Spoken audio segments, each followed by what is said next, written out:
If I could offer anyone any advice, it's do not skip the step of figuring out how much it's going to cost to send your goods. The biggest challenge for me was not spending enough time researching just how much it was going to cost to ship everything. That is some expensive work right there.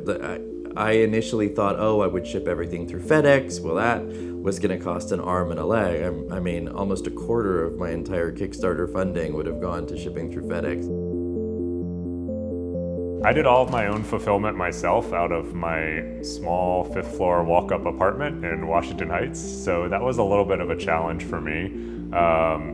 My projects were both a little bit more successful than I anticipated, so that involved getting a lot of packages out the door very quickly. And again, both my projects were for holiday deadlines, so for the Christmas cards, I had to make sure that people had them in early November, and for the Valentine's Day cards, I had to make sure that people had them before the end of January. I went and talked to someone at the post office and got a rate and eventually had a much more affordable mode of shipping. You'll need some packing materials, you'll need a lot of space, and you'll need some way to pay and print for all that postage.